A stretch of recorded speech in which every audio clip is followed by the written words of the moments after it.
saludo cordial para todas las personas que se unen en este momento y que posteriormente también tendrán la posibilidad de conocer, acceder a este contenido que consideramos de alto valor para todos nuestros stakeholders. Bienvenidos a este nuevo webinar denominado Retos y oportunidades en la incorporación de biosimilares a nuestros sistemas de salud, compartiendo experiencias alrededor del mundo. Con él buscamos aportar elementos a la discusión para nuestros países a partir de algunas experiencias que vamos a revisar en contados minutos, ver sus beneficios, los fenómenos que se han derivado de la incorporación de los biosimilares, elementos tan importantes como el precio, el acceso, inclusive elementos de política pública. Porque aquí hay algo que nos toca a todos y que probablemente se pone sobre las discusiones que se vienen ya desarrollando desde hace varios años en nuestros países y tiene que ver con que si es un beneficio, de qué manera podemos hacer para que esas dinámicas de mercado puedan converger tanto las marcas como estos medicamentos biosimilares que permitan proteger la innovación, pero también favorecer financieramente los sistemas de salud en el marco de ese gran propósito que tenemos todos, que es alcanzar la cobertura universal en salud. Para este webinar tenemos un invitado muy especial, es el doctor Álvaro Hidalgo, quien es licenciado en Ciencias Económicas y Empresariales de la Universidad Complutense de Madrid, doctor en Ciencias Económicas y Empresariales de la Universidad de Castilla-La Mancha. Actualmente es catedrático del área de Fundamentos del Análisis Económico en el campus de Toledo, es director del Grupo de Investigación en Economía de la Salud y Gestión Sanitaria en esta misma institución. Es también presidente de la Fundación Weber en España, codirector del Máster en Evaluación de Innovaciones Sanitarias de la UCLM desde el año 2010, profesor visitante desde 2006 del European Center for Peace and Development de la Universidad de La Paz de las Naciones Unidas. Es también editor de la revista NewsRare, editor asociado de Cost Effectiveness and Resource Allocation y miembro del consejo editorial del Global and Regional Health Technology Assessment, HTA, por sus siglas en inglés.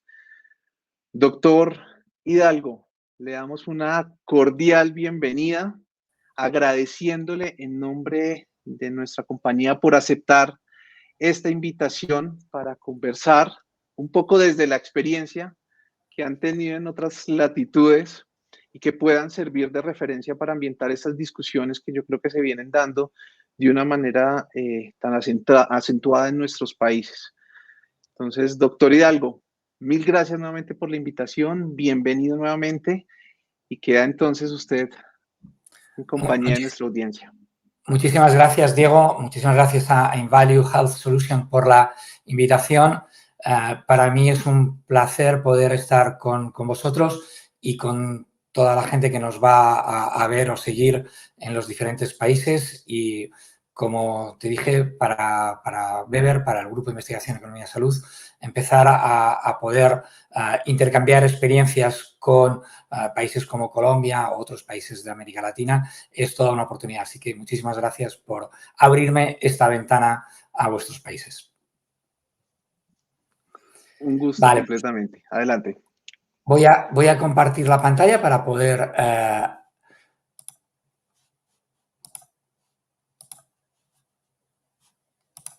hacer la presentación.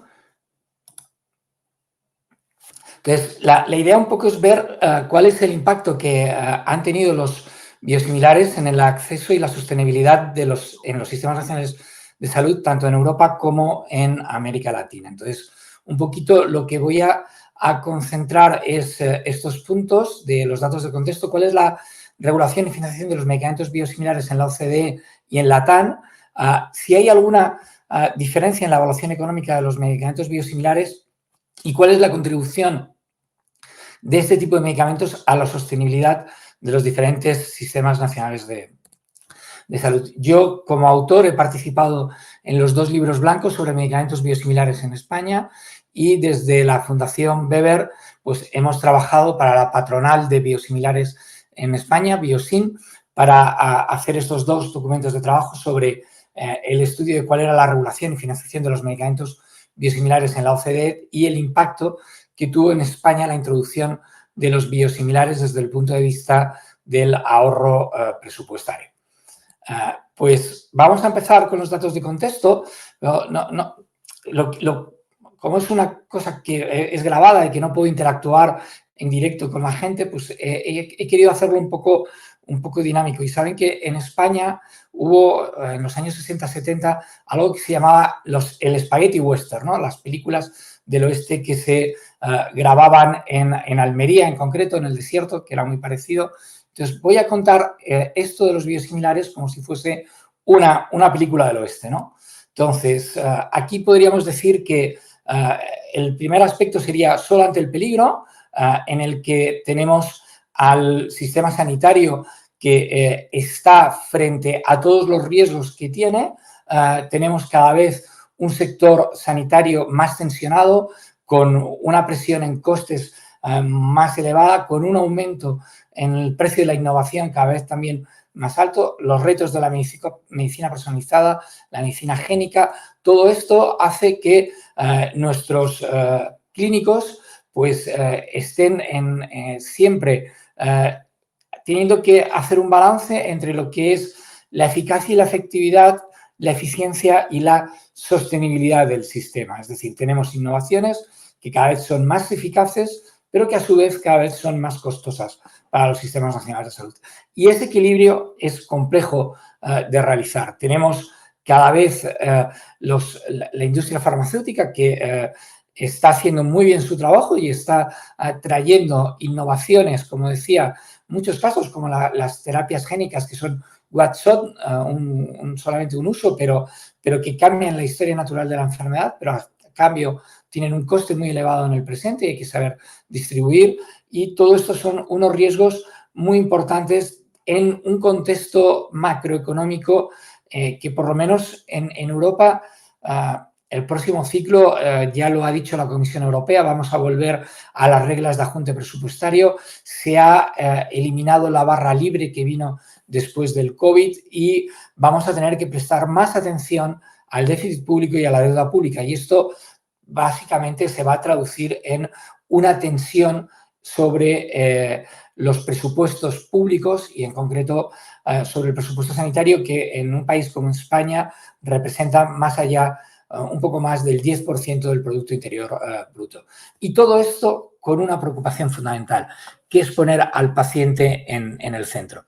Entonces, si conjugamos todo esto, pues a veces parece que los sistemas sanitarios son una bomba de relojería y que van a estallar porque no vamos a tener la suficiencia financiera para poder llegar a esto. Entonces, ante esto tenemos esta película icónica que es El bueno, el feo y el malo, ¿no? Entonces, he hecho una caricatura de esto. Entonces, diríamos que el bueno serían los biosimilares, ¿de acuerdo? En el que claramente los biosimilares han contribuido y contribuyen a la sostenibilidad del sistema sanitario y, perdón, aquí, que no sé, he querido mover una cosa y me fastidio. Perdonad, disculpen, aquí.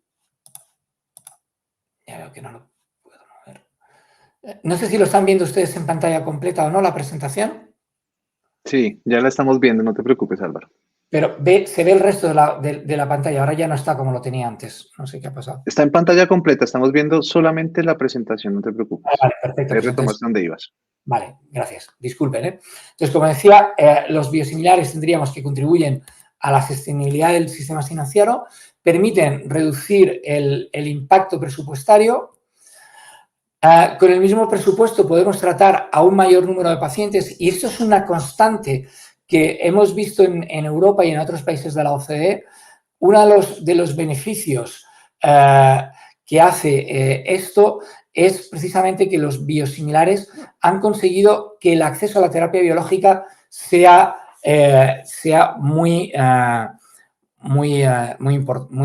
más rápida y que llegue a mayor número de pacientes. Por lo tanto, como veis, los biosimilares son buenos para los pacientes porque podemos tratar a más pacientes y además reducen el tiempo hasta los tratamientos biológicos. Además, por otro lado, para el gestor sanitario, la penetración del medicamento biosimilar, que en España está en torno al 33%, tenemos 17 principios activos en el año 2022 y que ha supuesto un ahorro de 1.048 millones de euros, lo cual es una cantidad muy importante.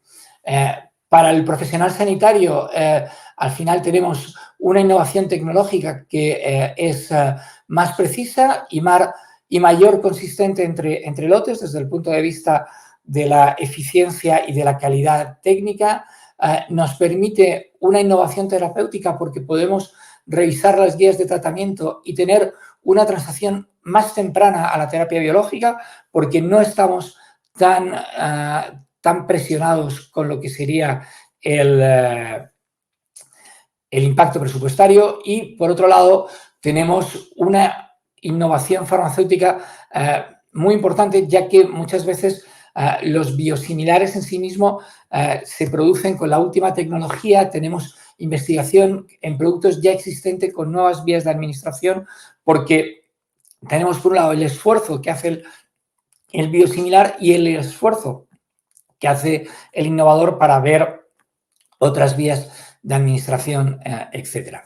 Además, lo que vemos es que cada vez vamos a tener más medicamentos biosimilares, no solamente los que llegan ahora, sino los que van a llegar en el futuro y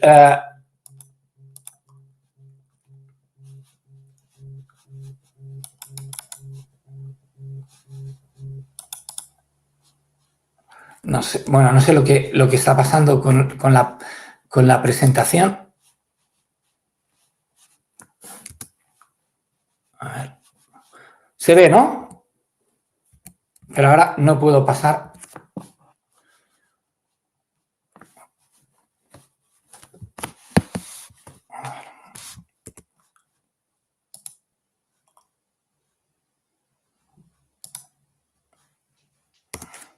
Disculpar. Si queréis volver. No te preocupes. No lo sé. No te preocupes, lo resolvemos sin problema. Si quieres, intenta compartir nuevamente pantalla para ver. A ver, es que no sé lo que ha pasado, ¿sabes? Ok. A ver, espérate. Vamos a ver, presentar. No te preocupes, que estos problemas suelen presentarse. No hay ningún problema. Que el problema es que no se ha La podido. audiencia seguirá aquí atenta. Vamos a intentar resolverlo de otra manera. Si quieres, vamos a intentar compartir desde aquí, ¿Lo veis ahora? Listo, ya estamos viendo nuevamente. ¿Puedes pasar? Sí, y lo vais a poder editar, te digo, por hacer una transición. Dale ahí. Vale. Listo, yo creo que ya podemos continuar. Vale, pues. Dale, sin problema. Vale, como decía, tenemos cada vez más los nuevos biosimilares que van a entrar en áreas tan importantes como que ya han entrado en oncología y en algo que creo que también es fundamental, que son los medicamentos huérfanos, que son también un elemento donde se van a poder beneficiar muchos pacientes. Además, no solamente los biosimilares suponen un ahorro en costes, sino que, por ejemplo, en España se están desarrollando numerosos ensayos clínicos con medicamentos biosimilares, porque la legislación europea, como vamos a ver, exige que para aprobar un medicamento biosimilar en Europa sea necesario hacer un ensayo clínico frente al innovador, al biológico innovador, es decir, un head-to-head de no inferioridad frente al medicamento innovador. El feo serían los biológicos innovadores, ya que son medicamentos cada vez más utilizados, con mejores resultados y con un valor social innegable, pero tienen un precio elevado, con un número potencial de pacientes creciente y un elevado impacto presupuestario. Y el malo, que es el regulador, que es el que tiene que decidir sobre aspectos esenciales, sobre, en primer lugar, si financia o no los medicamentos biológicos, luego sobre cómo da acceso al medicamento biosimilar, cómo hace la dinámica de la competencia, sobre el precio de los mismos, sobre cómo tienen acceso a los medicamentos los pacientes. Entonces, al final, todo esto hace que estemos ante una situación compleja. En Europa, los biológicos representan más del 30% del valor de las ventas totales de fármacos en la Unión Europea. Es la región con mayor número de biosimilares autorizados y, además, tiene un desigual ritmo de penetración de estos, porque es diferente en función del tipo de la molécula. Como vamos a ver, por ejemplo, en las insulinas ha tenido muy poca penetración. En cambio, en todo lo que tiene que ver con los anti-TNFs, pues ha entrado bastante rápido. También el ritmo desigual en cuanto a los países e incluso dentro de las regiones de un mismo país. Aquí veis las diferencias que podemos ver en cuanto a los distintos tipos de medicamentos biosimilar, como hay países como Dinamarca que tienen una alta penetración, solamente en 2 o 3 biosimilares tienen una penetración más pequeña, y como en España también esto es bastante heterogénea. En algunas tenemos alta penetración y en otra un poco menos. Y como os decía, además, la adopción o la rapidez del uso del biosimilar pues es muy diferente. Fijaros cómo, por ejemplo, en Dinamarca, en el caso de trastuzumab, pues rápidamente, a los 4 meses de lanzarse el biosimilar, prácticamente la cuota de mercado era prácticamente el 90%, y en otros países como, por ejemplo, Eslovenia o países como Croacia, Portugal, mucho más bajo, y España, como veis, también tiene un ritmo de penetración relativamente bajo. Hasta el mes 20 o 22 no llegamos al 40%, y en cambio en Suecia, Noruega, Holanda, Austria, Alemania y la media europea está en torno al 70%. Entonces, aquí vemos cómo claramente podemos hacer muchas cosas por mejorar. Bien, ¿cuál es la regulación de estos medicamentos en la OCDE y en la TAN?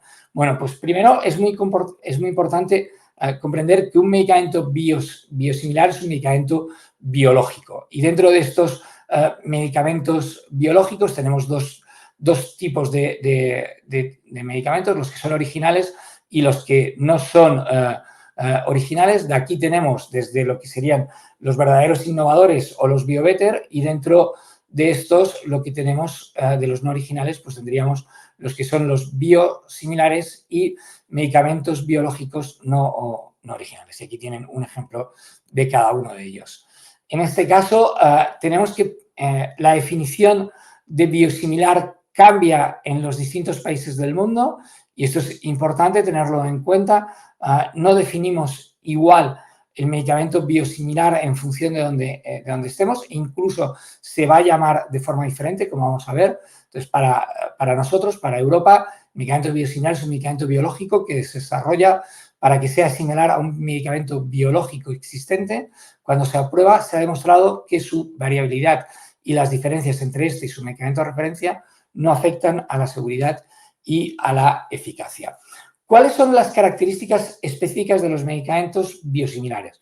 Pues tienen que tener una alta similitud con el medicamento de referencia, no tienen que tener diferencias clínicamente relevantes frente al medicamento de referencia, tienen que tener una limitada variabilidad permitida al biosimilar, y lo mismo pasa porque un lote de un medicamento biológico innovador también no es exactamente igual a otro lote del medicamento biológico innovador. Por eso siempre, en el caso de los medicamentos biológicos que se fabrican a partir de algún elemento de un ser vivo, ya sea vegetal, animal o humano, va a existir una cierta variabilidad. Y algo muy importante en la legislación de la Comisión Europea es que los biosimilares son aprobados siguiendo los mismos estrictos requisitos de calidad, seguridad y eficacia que se aplican a cualquier otro medicamento. Y como decía, necesitan un ensayo clínico para su aprobación. Aquí veis un poco la diferencia clara entre lo que es un medicamento biosimilar y un medicamento genérico. El medicamento genérico es un medicamento de síntesis química, mientras que el medicamento biosimilar, como he dicho, tiene una parte de un organismo vivo, fuente biológica. La estructura molecular es muy compleja. Además, el impacto en el proceso de fabricación es muy importante, por lo tanto, pequeños cambios en este proceso de producción puede alterar la estructura final y la función de la proteína. El tiempo para lanzar un biosimilar al mercado es prácticamente el doble de lo que sería un medicamento genérico, en torno a 7 o 8 años. La inversión para sacar un medicamento biosimilar está en torno entre los 100 y los 300 millones de dólares. La autorización, como decía, es centralizada y la aprobación necesita biosimilitud y sí se necesitan ensayos clínicos. Además de tener un seguimiento adicional con un plan detallado de gestión de riesgos. Por lo tanto, los intereses que existen desde el punto de vista de la política pública y de las políticas de salud pública en cuanto a los biosimilares son todos los que tienen aquí, porque son elementos muy complejos y que van a afectar a muchos elementos. Fijaros, estas son las directrices sobre las que se aprueban los medicamentos biosimilares. Hay que decir que Europa en ese sentido fue pionera y fue por delante de la FDA. Por eso, como veis, la primera versión es del año 2005 y las directrices relevantes para los medicamentos biosimilares se han prácticamente aprobado entre el 2005 y el 2010. ¿De acuerdo? Mucho más pronto que en el caso de la FDA. ¿Veis las diferencias que existen claramente entre el medicamento de referencia, el biológico innovador, y el medicamento biosimilar, en donde tenemos que necesitamos un plan de riesgos, unos estudios clínicos comparativos, estudios no clínicos comparativos, estudios comparativos de calidad y estudios farmacéuticos de calidad igualmente. Este es el proceso, como veis, como decía, Europa pionera en el año 2005, la OMS y Japón entran en el 2009, Canadá en el 2010, Estados Unidos en el 2012, Australia 2013 y la directiva final de Estados Unidos se aprueba en el 2015 con la primera entrada de un biosimilar en dicho mercado. En el año 2016 se autorizan las directrices europeas y se crean nuevas directrices específicas en la FDA. Aquí tenéis un poco a modo de información complementaria por si alguien quiere entrar dónde están estas directrices, tanto desde el punto de vista de la Organización Mundial de la Salud como las características de los biosimilares en Estados Unidos, que como veis tienen dos autorizaciones diferentes, una autorización de biológico y otra autorización abreviada de biosimilares. Luego las directrices en Japón y los periodos de exclusividad comercial de los fármacos en los distintos países de la OCDE, en donde, como vemos, en Europa los biológicos tienen una protección de 10 años, mientras que en Estados Unidos es de 12 y en cambio en Japón, Canadá 8 y Australia solamente 5. Aquí hay dos trabajos interesantes en el que ponen el foco en América Latina sobre cuál es la regulación de los biosimilares en distintos países de América Latina y el Caribe y cuál es la percepción que tienen los pacientes, las autoridades sanitarias y los clínicos sobre los biosimilares en América Latina. Aquí tenéis Argentina, es del 2011 y curiosamente Argentina es un país donde el medicamento biosimilar ha tenido bastantes complicaciones para entrar, ya que normalmente el biosimilar tenía que competir con copias de los medicamentos innovadores hechas por la industria argentina local. Y es de los pocos países del mundo en el que el precio del biosimilar era mayor por temas regulatorios y de proteccionismo de la industria local argentina al precio del innovador al que quería sustituir, que en muchos casos estaba fabricado por un laboratorio nacional argentino. Esto es algo que poco a poco se está intentando cambiar. Entonces, como veis, la situación regulatoria de los biosimilares en América Latina varía ampliamente entre los distintos países y algo que hay que destacar es que en América Latina se está avanzando hacia la consolidación de vías regulatorias definidas y estandarizadas para estos productos. Entonces, a principios de la década del 2000, como contaba, América Latina contaba con un centenar de productos biológicos en el mercado que realmente eran intentos de copia del producto original y que muchas veces estaban fabricados por laboratorios nacionales. A partir del año 2010 es cuando en los distintos países de América Latina empiezan a distinguir entre el proceso de aprobación de genéricos y de los biofármacos. Esto es un cambio muy importante. Es verdad que todavía en algunos países existe un cierto retraso en cuanto a las exigencias regulatorias en comparación a España o a Europa o Estados Unidos, aunque la tendencia es aumentar estos estándares regulatorios para el registro sanitario de los biosimilares. Las regulaciones, esto sí, todavía no son homogéneas en los distintos países, por lo que existe una heterogeneidad y una variabilidad muy importante de un país a otro y por ello es necesario revisar de forma concreta y específica las vías regulatorias de la región para garantizar que estos procesos sean eficientes y ágiles y que no comprometan las evaluaciones de seguridad. Cada país debería crear una vía regulatoria específica para los biosimilares que debe diferir de la vía de aprobación de los medicamentos genéricos y de los originales biológicos y estas vías propias para los biosimilares deberían estar basadas en recomendaciones de la OMS o en los procesos ya aplicados por la FDA o por la EMA. Voy a hacer una pequeña síntesis de cada país. En Chile, en 2011, la Agencia Nacional de Medicamentos, ANAMED, del Instituto de Salud Pública de Chile, anunció el proyecto de guía para la evaluación de biosimilares en Chile y el Ministerio de Salud emitió la directriz técnica número 170 en 2014, aprobada en el año 2014 y que esboza las regulaciones para la vía de registro de biosimilares.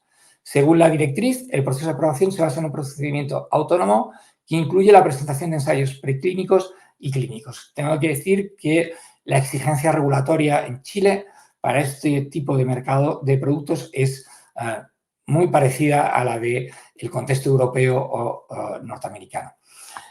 En Colombia, en 2014, el Ministerio de Salud de Colombia expidió el decreto 1782 de 2014, en el cual se definieron los requisitos para el registro sanitario de medicamentos biológicos nuevos, pioneros y conocidos como biocompetidores, biosimilares o biogenéricos. Fijaros que aquí ya tenemos tres definiciones o tres vocablos, palabras diferentes, estableciendo tres rutas de aprobación. Una ruta de expediente completo para los medicamentos biológicos originarios y dos rutas para los biosimilares, la ruta de comparabilidad y la ruta de comparabilidad abreviada, todas las cuales incluyen pruebas de inmunogenicidad, muy importante porque siempre que tenemos un componente de un ser vivo va a aparecer la inmunogenicidad y esto tenemos que evaluarlo. Y la ruta abreviada permite a las empresas farmacéuticas utilizar la información disponible sobre la seguridad y la eficacia de un producto sin necesidad de exponer a los animales y a los seres humanos a experimentos innecesarios. Aquí tenéis también lo recogido en cuanto a Brasil, también del año 2010. Como veis, toda la legislación es a partir del 2010. Colombia, Guatemala, 2011, México, 2011 y Perú un poquito más tarde, 2016. En Ecuador, desde 2013, existe una regulación específica para la aprobación de biosimilares que se modificó en el 2019 para alinearse con los planteamientos internacionales. El principal reto en este país es la homologación gratuita de productos ya aprobados en otros países, algunos de los cuales no cumplen con las mejores prácticas. Y esto es un riesgo muy importante en cuanto a la eficacia y a la seguridad. En Guatemala, en 2019, el Ministerio de Salud Pública adoptó esta normativa para la aprobación de biológicos, biotecnológicos y biosimilares, y esta vía permite la extrapolación de los biosimilares aprobados por la FDA y la EMA y recomendados por la OMS. El principal reto es que Guatemala no cuenta con un mecanismo sólido de farmacovigilancia tan importante y vital en los medicamentos biológicos, no solamente en los biosimilares. Y Perú, como decía, en el año 2016 se publica el Real Decreto que tienen en la pantalla y este reglamento pretende dar requisitos más específicos para estos medicamentos. Por lo tanto, como vemos, tenemos un desarrollo normativo diferente, un desarrollo normativo que ha ido a distinta velocidad en los distintos países en la región, pero todos caminando hacia una estandarización de los requisitos regulatorios en línea a la que se exige por parte de la FDA y por la EMA. Por lo tanto, al final vemos que tenemos un camino convergente. El otro paper es un paper sobre el conocimiento de las percepciones y el uso de medicamentos genéricos y bisimilares. Los autores revisaron 688 artículos, de los cuales se escogieron 22 y de estos 22, 17 corresponden a estudios genéricos y solo a productos biosimilares. Entonces, lo que vemos claramente es que todavía falta generar evidencia en estos países sobre lo que suponen los medicamentos biosimilares, ¿de acuerdo? Y esto es muy importante. Entonces, en general, los pacientes y la población tienen un buen conocimiento y opiniones sobre medicamentos genéricos, pero existen un desconocimiento sobre biosimilares debido a los pocos estudios que lo han analizado, y la preocupación viene en cuanto a la seguridad y a la eficacia. Y, como decía, en el caso de los biosimilares se observó menos conocimiento y uso entre pacientes y médicos, y el factor precio es crucial a la hora de decidir prescribir un medicamento genérico o biosimilar. Vale, aquí tienen las tablas de este artículo, donde tienen los distintos artículos en los que se han basado en la revisión sistemática y las conclusiones de cada uno de ellos. No me voy a extender, la tienen ya en la presentación que pueden compartir con todos ustedes. Otro elemento fundamental es si existen precios de referencia para biológicos o no. Bueno, pues como ven, esto es también heterogéneo en Europa. Hay algunos países que no tienen precios de referencia internos, otros que tienen precios de referencia terapéuticos y otros que tienen solo precios de referencia para genéricos. Y además, otro elemento cada vez más complejo y que era una preocupación importante en el 2015 y probablemente hoy en día cada vez es menos preocupación, aunque se sigue reflejando, es sobre la posibilidad de la sustitución entre biológicos. Es decir, si se puede sustituir de forma automática el medicamento innovador por el medicamento biosimilar sin que participe un clínico, un médico en esta sustitución, y la pueda hacer directamente el servicio de farmacia hospitalaria o la farmacia de calle, aunque prácticamente esto es muy complicado. Entonces, como veis, también aquí hay una diferencia. De hecho, hay países en los que, como ejemplo, en España, esta sustitución está prohibida si no es prescrita por un clínico, ¿de acuerdo? Entonces, esto es un elemento de debate. Aquí tenéis un resumen del trabajo que hicimos en Weber sobre las políticas nacionales de evaluación, financiación y fomento de biosimilares de la OCDE. Tenéis aquí, y nos vamos a centrar en aspectos sobre la evaluación económica. Entonces, lo primero que hay que decir es que normalmente, como un medicamento biosimilar ha desarrollado un ensayo clínico con una comparación con el biológico innovador, normalmente la evaluación económica que se realiza es de análisis de minimización de costes, ¿de acuerdo? Y esto es lo que, de hecho, se hace por las distintas agencias de evaluación, tanto por la agencia escocesa como el Instituto sobre el NICE, esto ya, tanto en la hormona de crecimiento como en el caso de infliximab, ya en el año 2016, en donde las agencias de evaluación de medicamentos ponían de manifiesto claramente que los ensayos clínicos que habían posibilitado la aprobación del biosimilar por parte de la EMA demostraban la misma eficacia y, por tanto, las evaluaciones se realizan mediante un análisis de minimización de costes. Y, obviamente, ante este análisis de minimización de costes, las agencias recomendaban el uso del medicamento biológico biosimilar frente al medicamento biológico innovador, porque el precio de los primeros, de los biosimilares, era mucho más bajo. Entonces, aquí tenéis las distintas evaluaciones y hoy en día nadie en Europa pone en duda la equivalencia en términos de eficacia y seguridad del biosimilar y que en términos de minimización de costes estos medicamentos biosimilares son más eficientes porque tienen un precio más bajo. Por lo tanto, respecto a la evaluación económica, los medicamentos biosimilares no presentan particularidades en lo relativo a la evaluación económica, siendo esencial estudiar los costes y la efectividad relativa para poder llevar a cabo una correcta evaluación económica y, en este caso, los datos de los ensayos clínicos para obtener la autorización de la EMA no parecen ser suficientes para tomar decisiones sobre precio y reembolso, pero sí que se pueden utilizar para determinar que es necesario únicamente hacer un análisis de minimización de costes.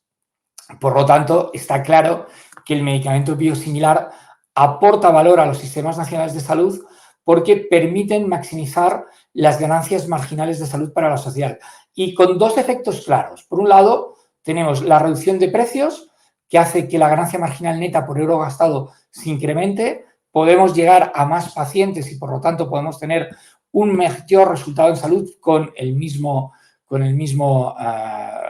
presupuesto y, además, la reducción de costes en terapias que cada vez son utilizadas por más pacientes hacen que se liberen del presupuesto recursos que sirven para poder financiar más terapias y hacer que el número de pacientes que se beneficien en el tratamiento sea mayor. Entonces, tenemos dos efectos claramente positivos. Estos se han cuantificado en Estados Unidos entre un ahorro entre los 11,8 y los 33,4 miles de millones de euros entre el año 2007 y el 2020 y solo en 8 países de la Unión Europea, entre los que estaba España, y en 25 miles de millones de dólares en Estados Unidos en la década del 2009-2018. Simplemente decir que miles de millones es un billón anglosajón, ¿de acuerdo? Entonces estaríamos hablando de 25 billones americanos o de 33,4 billones americanos en el caso de Europa, ¿vale? ¿Cuál es la contribución? Pues vemos el último informe de IQVIA sobre el mercado de biosimilares del año 2023. Lo que vemos es que la cuota de mercado del biosimilar ha crecido desde no existir en el año 2012 a representar el 1% en el año 17 y el 4% en el año 2022. Y esto hace que exista una mayor competición en precios, descuentos, y esto ha supuesto un mayor acceso de pacientes a la terapia biológica a un menor coste.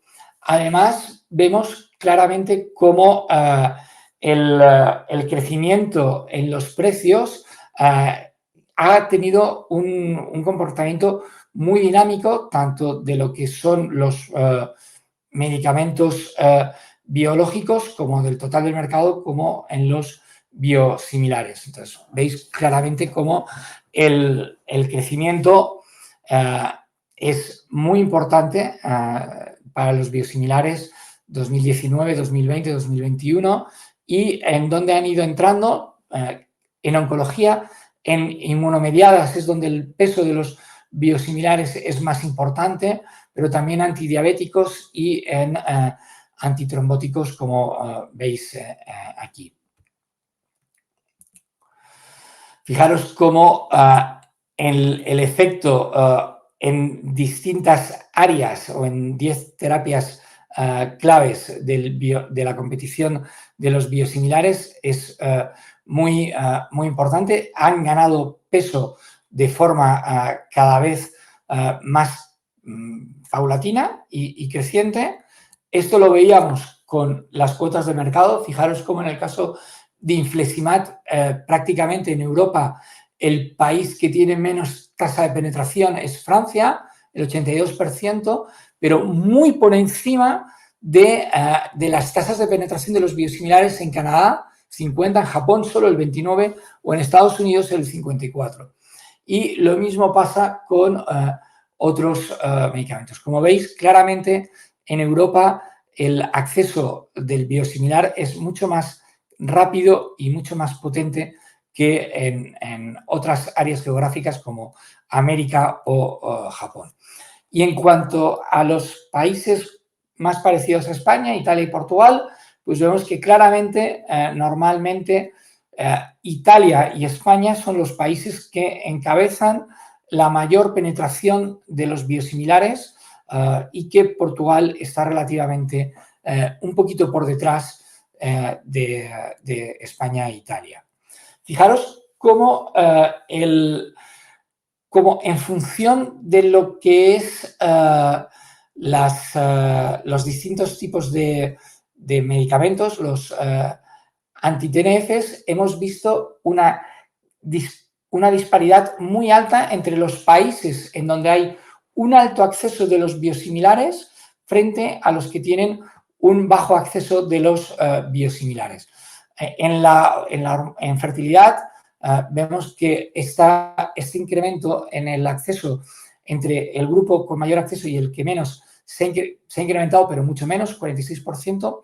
En oncología, un 36%. Y en cambio, como os decía, en las insulinas prácticamente no ha habido ningún cambio en esta disparidad. Y vemos claramente que el mercado de las insulinas, ya lo veíamos también aquí, donde veis que la cuota de penetración es muy o relativamente muy baja, excepto algún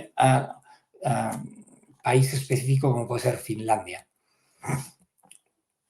Además, esto hace que lo que hemos visto en cuanto a la disponibilidad de medicamentos biológicos que van a perder la exclusividad entre el año 2026 y el 2030 o que lo van a perder desde el año 2031 en adelante, pues vamos a tener muchos medicamentos en los que van a perder esa exclusividad y, por lo tanto, esto va a hacer que haya una gran oportunidad para los medicamentos biosimilares. Y yo creo que esta diapositiva pone claramente cuál es la tasa de crecimiento acumulativa de los ahorros, que como veis está en el eje de la izquierda, está en torno al 60%, entre el 30 y el 60%, cada vez ha ido decreciendo, pero el ahorro acumulado generado por la presencia de los biosimilares llega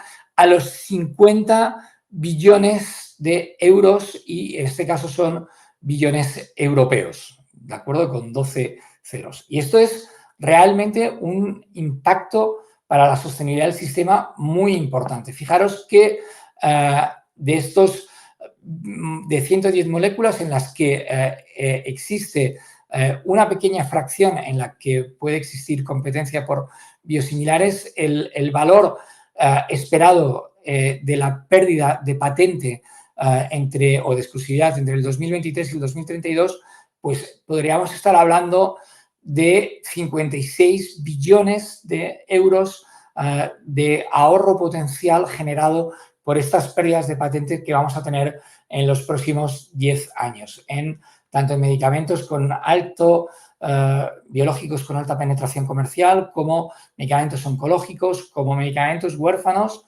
y como otros tipos de medicamentos biológicos. Y además vemos que los biosimilares obviamente se están focalizando en aquellos productos biológicos innovadores en el que las ventas son muy importantes, donde estamos viendo claramente que los biosimilares se van a concentrar ahí y van a tener una aportación desde el 73 al 86%.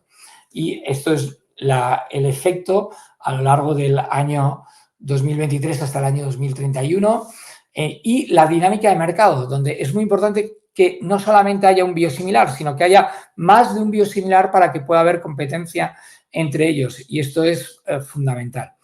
¿Qué es lo que sucede frente a los biosimilares? Pues aquí vemos, por ejemplo, en el caso de los medicamentos huérfanos, donde tenemos un 3%, vemos en el caso del eculizumab, donde tenemos Soliris y la misma compañía ha desarrollado un medicamento innovador con unas mejoras importantes sobre Soliris, que es Ultomiris, y vemos claramente que el medicamento nuevo lo que ha hecho ha sido sustituir al medicamento Soliris y la penetración del biosimilar en este caso es muy baja, aunque se acaba de lanzar. Y este es un reto, ¿no?, para los biosimilares en tratamientos huérfanos y ultrahuérfanos en los que la penetración y la cuota de mercado, del tamaño de mercado por ser un medicamento huérfano es reducido y la innovación que introduce el innovador para defenderse de la entrada del biosimilar, bueno, pues parece que haga difícil ahorros verdaderamente significativos en medicamentos huérfanos. Y aquí hay que ver cómo podemos solucionar esto. Y aquí tenéis cuál ha sido la evolución de las pérdidas de exclusividad desde el año 2006 hasta el 2011 y dónde vamos a ir desde el año 2022 hasta el 2030 en adelante. Y cuáles son las distintas diferencias, el distinto tipo de medicamentos, como veis, ahora lo que viene sobre todo es oncología, oftalmología y huérfanos, entre el 26 y el 31 y del 22 al 25, especialmente oftalmología y huérfanos, como hemos visto el caso de eculizumab. Entonces, aquí tenemos que, bueno, los ahorros probablemente entre el año 22 y 25 van a ser más modestos. Cuando lleguemos a la pérdida de patente de los medicamentos oncológicos que están aquí entre el 26 y el 29, pues vamos a tener un impacto mucho más importante y, en cambio, en la estratificación a partir de los 30, pues va a ser un poquito más baja. Aquí tenéis los distintos, vemos. En el caso de los distintos países, fijaros como os decía que en Europa tenemos el área del mundo donde más biosimilares hay. En media en la Unión Europea 74, pero en países como Hungría 77, Italia 78. Y esto contrasta con, por ejemplo, Argentina 24, Brasil 51, Chile 19, Colombia 25, Guatemala 26, México 32, Perú 21, Estados Unidos 42, ¿de acuerdo? Y aquí vemos también los distintos medicamentos por áreas terapéuticas de cada uno de estos países. Entonces, en América Latina hay mucha heterogeneidad, como habéis dicho antes, y además existe también diferencias muy importantes entre países. Y aquí lo tenéis en cada uno de los datos para Argentina, Brasil, México, lo que está aprobado para Chile, para Paraguay, Uruguay, Venezuela, Cuba, Costa Rica. Y otro aspecto fundamental es las diferencias de precio. Entonces, el efecto sobre el precio no parece que sea el de los genéricos, ni mucho menos. Estamos hablando de diferencias de precios que pueden llegar desde el 6% al 23% y cuando existe más competencia y existen más biosimilares llegaríamos incluso al 30%. Entonces, como vemos, las diferencias de precios con el biológico varían de país a país, oscilan entre el 25 y el 35%, aunque puede llegar al 50%, como puede pasar ahora en España en el caso de infliximab, porque existe mucha competencia de los propios productores de biosimilares. y un importante ahorro potencial para el sistema. Bueno, aquí tenéis algunos estudios sobre lo que se basan estos datos. Aquí veis cómo claramente existen diferencias importantes por el tipo de producto y por el tipo de mercado. La verdad es que la correlación entre cuota y precio es débil. Entonces, esto vemos que el ahorro incluso en algunos países puede conseguirse, incluso aunque la cuota del mercado del biosimilar es baja, porque esto se consigue a través de reducción de precios que también van a afectar al medicamento innovador o incluso a las propias decisiones comerciales del producto. Entonces, al final, incluso aunque el medicamento biosimilar no termine siendo el medicamento más vendido, pues la dinámica del mercado hace que al tener un entorno mucho más competitivo se tengan precios más bajos. Pero, ¿qué ocurre? Si el biosimilar no consigue tener una cuota de mercado significativa, esto puede hacer que los incentivos a desarrollar nuevos biosimilares en el futuro sean más bajas. Y si no tenemos nuevos biosimilares, hemos visto todos los medicamentos que van a perder patente en los próximos 10 años, pues si no existe un beneficio para los productores de biosimilares, pues ahí podemos tener un reto en cuanto al acceso, ¿vale? Vemos que las diferencias de precios son muy distintas en función del país. Aquí algún trabajo sobre Austria, países del este como Bulgaria o Portugal o Polonia. Vemos que en los países del este, donde la penetración de los biosimilares por cuestión presupuestaria es de las más altas de Europa, la reducción del precio también es de las más altas. Y al final vemos que todo esto va viéndose en función del número de tratamientos disponibles, ¿vale? Fijaros lo que decíamos, estamos teniendo cambios de precio que oscilan entre el 10 y el 30%.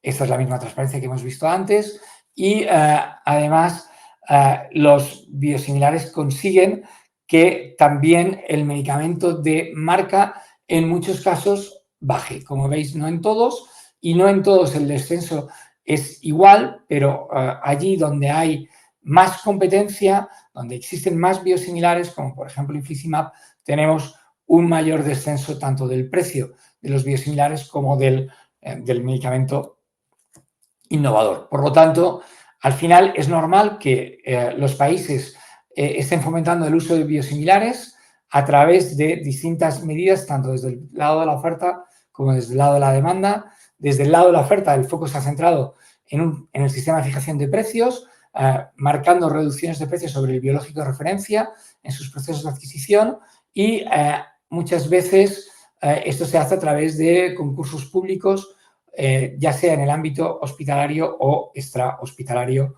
como en el Reino Unido o Dinamarca. Además, también existen otras medidas por el lado de la demanda, como pueden ser la fijación de cuotas de prescripción, es decir, reservar una cuota de mercado para el biosimilar, la monitorización de las pautas de prescripción, los incentivos financieros a prescriptores, de esto vamos a ver algún ejemplo, la inclusión de práctica clínica, la prescripción por INN y, además, muy importante, acciones de formación e información para los pacientes y los clínicos. Además, uno de los elementos que normalmente se utilizan es el establecimiento de cuotas de prescripción de biosimilares a nivel hospitalario ligados a incentivos financieros. Por ejemplo, en Alemania los objetivos son variables entre regiones y oscilan entre el 10% y el 50% de la cuota de mercado tiene que ser del biosimilar. Y si no se cumplen, se aplican sanciones económicas en función de la diferencia entre el presupuesto logrado y el inicialmente fijado. En otros países, en lugar de haber una sanción, se hacen en forma de refuerzo positivo.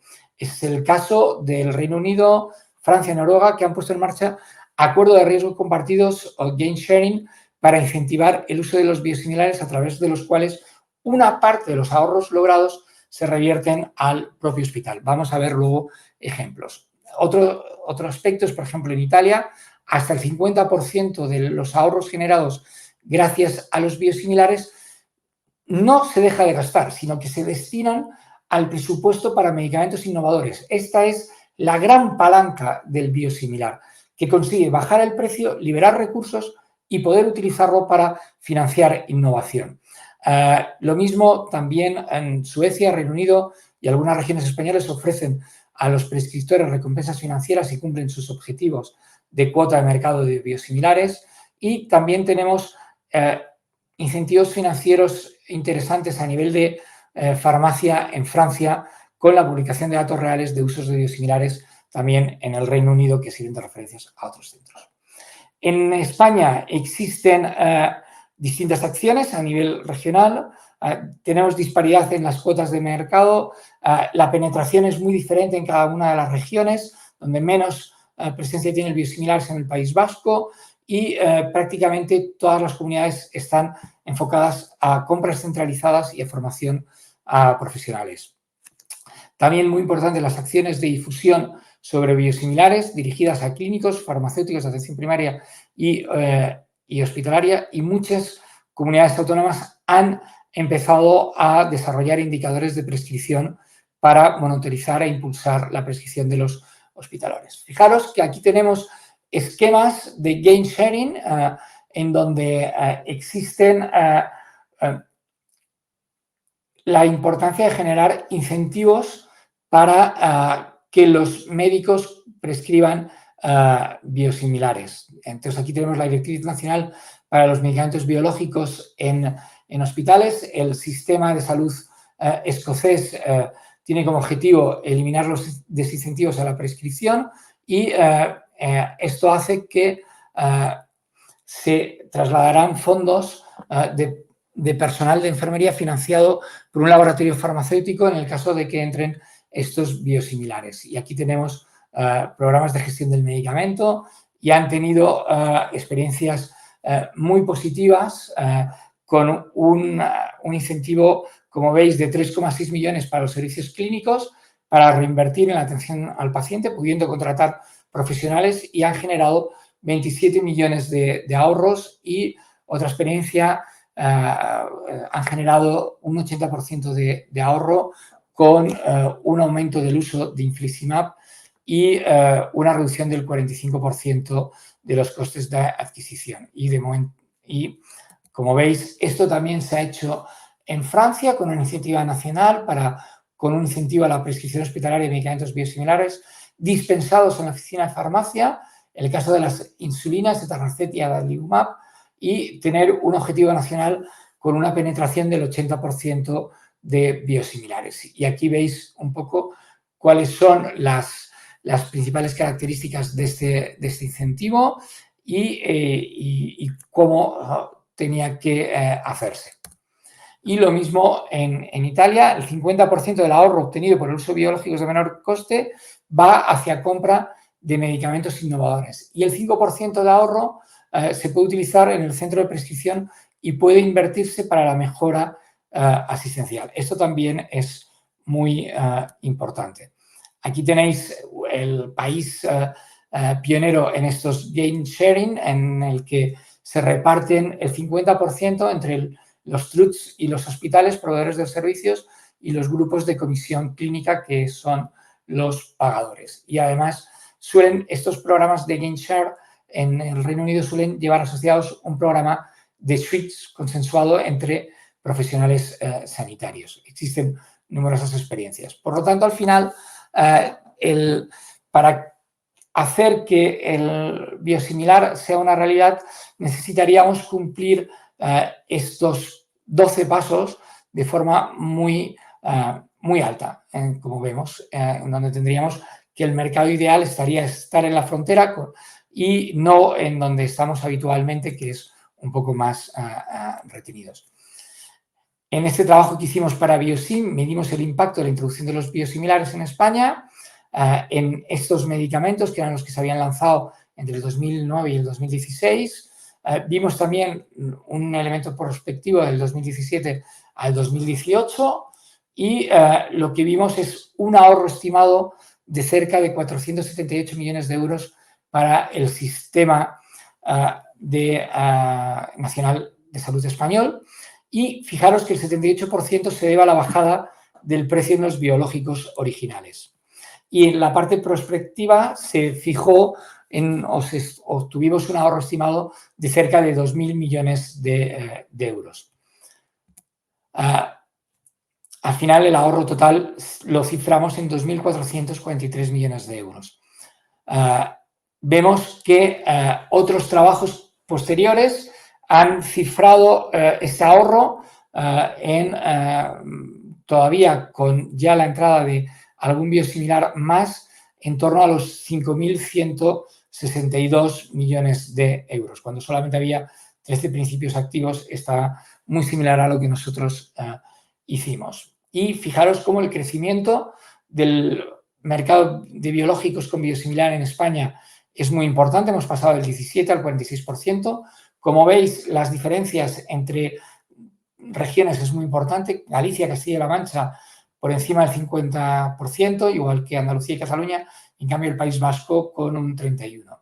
Y, obviamente, sí que influye el tipo de patología y dónde se dispensa el biosimilar. No es lo mismo que sea aguda y en el hospital o crónica en el hospital o aguda con receta o crónica con receta. Donde vemos es que el impacto más importante se obtiene en el hospital. En el mercado norteamericano, el ahorro sigue creciendo de forma importante. Como digo, ha generado 23,6 billones norteamericanos, es decir, miles de millones de dólares desde el año 2015.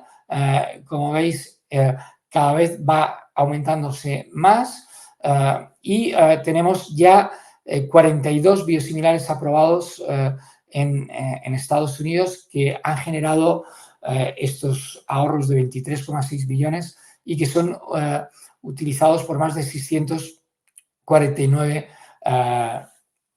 millones de días en pacientes con terapia y hemos conseguido incrementar en 344 millones de días de terapia gracias al uso de los biosimilares.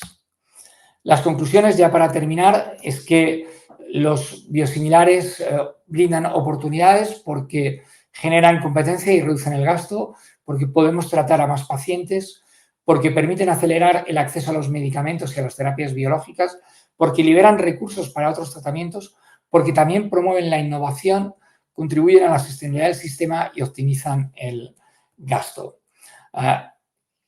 En Europa hemos visto que son una notable oportunidad de mejora, de eficacia y sostenibilidad.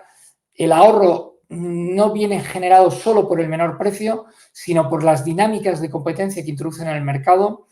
Y la ventaja de los biosimilares no se limita a la eficiencia, sino que incluye a mejoras en el acceso a la innovación. Por lo tanto, los biosimilares deben contemplarse como una estrategia a medio y largo plazo. Y para terminar con las películas del oeste, sin perdón, si los países y los sistemas sanitarios no aprovechan el potencial de los biosimilares, estaremos dejando de utilizar una palanca muy importante para fomentar la innovación. La innovación nunca es el problema, sino que es parte de la solución. Los medicamentos biológicos innovadores están suponiendo una auténtica revolución en el tratamiento de muchas enfermedades.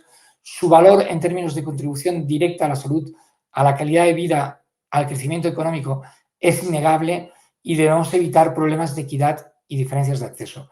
Y precisamente estos problemas de equidad y diferencias de acceso que son tan importantes en América Latina, también en Europa, es donde los biológicos y los biosimilares en concreto ofrecen una gran oportunidad, ya que no lo hacen solamente desde la perspectiva presupuestaria, sino que también lo hacen desde la perspectiva de acercar la terapia biológica a mayor número de personas de una forma más justa y equitativa.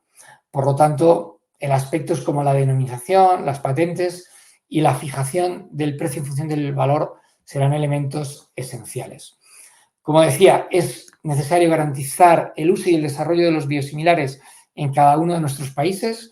y aprovechar su utilización no solo para ahorrar costes, sino para generar mayor salud, mayor tratamientos y para poder financiar nuevos medicamentos innovadores. Por lo tanto, al final, el biosimilar no es más que la otra cara de la moneda del medicamento innovador. Sin innovación no hay biosimilar, sin biosimilares no podremos tener innovación en el futuro. Muchas gracias. Aquí tienen mis correos electrónicos por si alguien quiere hacer una pregunta una vez que vea el vídeo. Y les muestro el sitio donde yo doy clase, que es un convento del siglo XVI en Toledo. Y este es el patio, el claustro del Tesoro de San Pedro Mártir. Y aquí están todos ustedes invitados cuando lo quieran conocer. Muchas gracias, Diego. Bueno, Álvaro, mil gracias por la presentación. Creo que tenemos una vasta experiencia aquí que nos acabas de resumir. Creo que todas esas experiencias son elementos, o suman más bien elementos que son valiosos para todos los que nos encontramos en el sector y que tenemos esa preocupación que estamos viviendo. Yo creo que hoy en día el tema de la financiación de nuestros sistemas de salud es un tema que estamos viviendo de manera permanente y que vemos hacia adelante se va a agudizar. Y creo que con todos esos elementos que tú nos has compartido, con las investigaciones que ustedes han podido desarrollar y que muestran, digamos, el impacto sobre el acceso, sobre el mercado que tienen los biosimilares, nos deja elementos muy valiosos para acompañar, digamos, procesos de discusión que tenemos en nuestros países. Me llamó también mucho la atención, Álvaro, esos ejemplos de GainShare que nos presentabas, porque definitivamente creo yo que desarrollar incentivos para que esto finalmente aporte a, a esos problemas de financiación que enfrentan nuestros países es clave. Yo quisiera de pronto hacerte algunas preguntas que nos han llegado acá, como para conocer de pronto un poco tu opinión al respecto y reconociendo desde luego que nos queda un material sumamente valioso como referencia a partir de todo lo que nos has compartido, pero quisiera de pronto como hacerte algunas de las preguntas que ya nos han de pronto llegado por acá, Álvaro. La primera, y viendo de pronto un poco como ese ritmo de penetración que nos mostrabas es diverso y seguramente que depende de muchos factores en cada uno de los países, inclusive dentro de las mismas regiones de los países.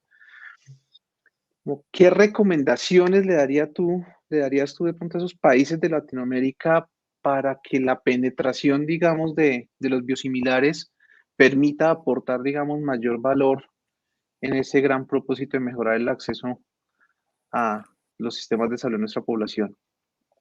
Vale, pues aquí hay un elemento fundamental. Yo creo que no puedes hacer nada en contra del profesional sanitario.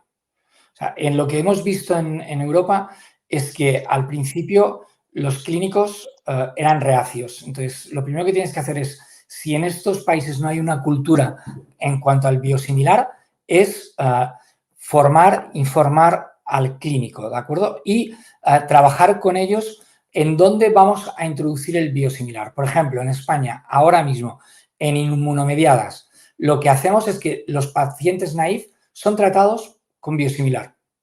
Sí, de entrada ya hemos reservado una cuota de mercado para los medicamentos, para los pacientes nuevos.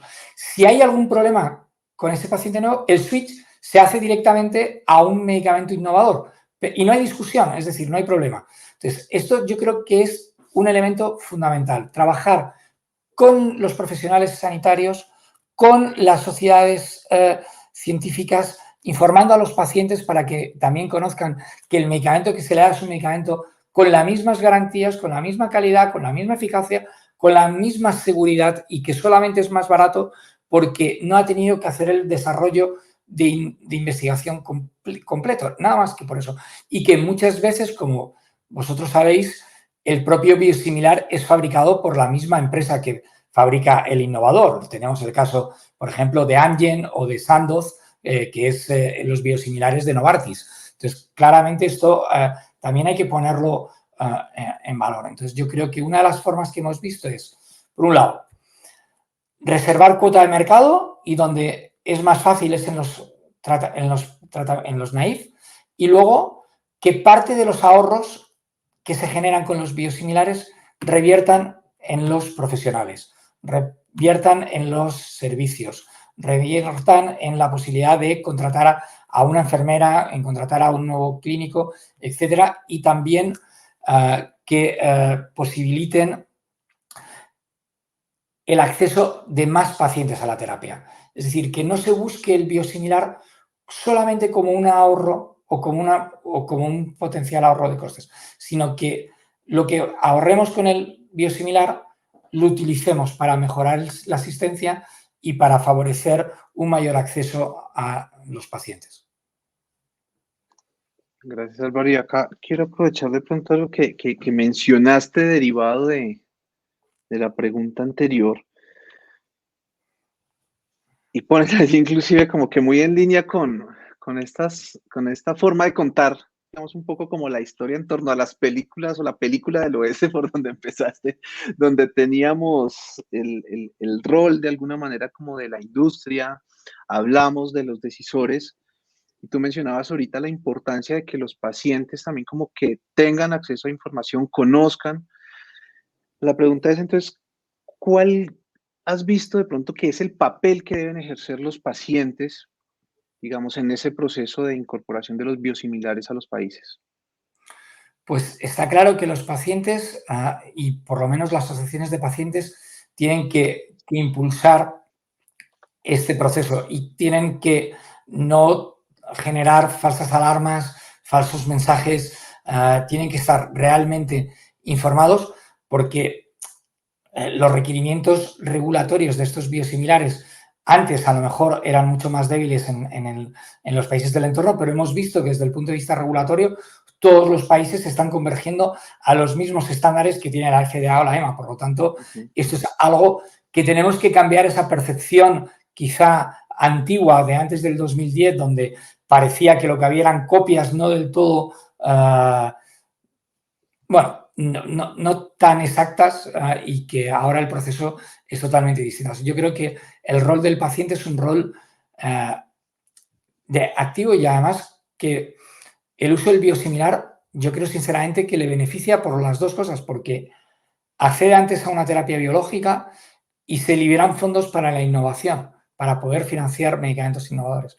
Yo creo que esto es bueno. Entonces, y para mí, Perfecto. yo siempre lo he defendido en España, en las charlas que he dado, fíjate que nosotros, o yo trabajo para Farmaindustria, que es la patronal de los innovadores, y para la patronal de los biosimilares y para la patronal de los genéricos. Estoy en el comité científico, he estado en la de los biosimilares, estoy ahora en la de genéricos y estoy en la de innovadores. Porque considero que son caras de la misma moneda, que no, el biosimilar no va en contra de la innovación, sino que si se hace bien, si se hace con cabeza, es una oportunidad, no es un riesgo. Bueno, Álvaro, mil gracias. Tenemos las dos preguntas aquí, yo creo que ya en función del tiempo,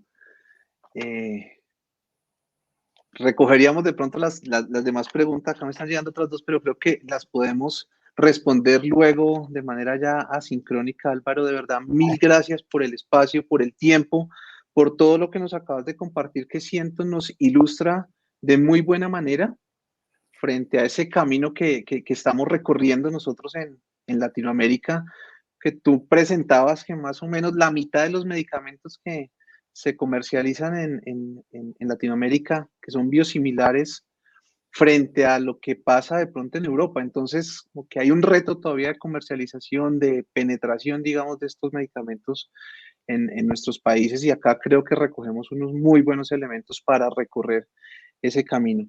Álvaro, de verdad, mil gracias por el espacio, el tiempo, la preparación. Un saludo allá al equipo de Weber y seguimos entonces en conversación.